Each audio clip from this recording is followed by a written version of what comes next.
وتلك حجتنا آتيناها إبراهيم على قومه نرفع درجات من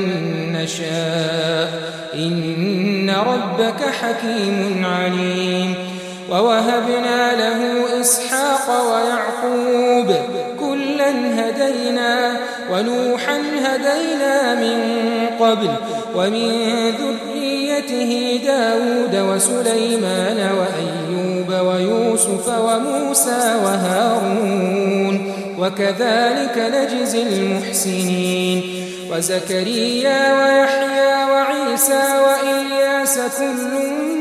من الصالحين وإسماعيل واليسع ويونس ولوطا وكلا فضلنا على العالمين ومن آبائهم وذرياتهم وإخوانهم واجتبيناهم وهديناهم إلى صراط مستقيم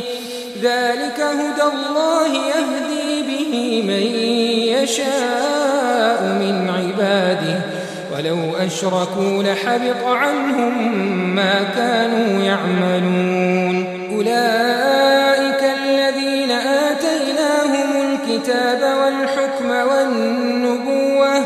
فإن يكفر بها هؤلاء فقد وكلنا بها قوما ليسوا بها بكافرين أولئك الذين هدى الله فبهداه مقتده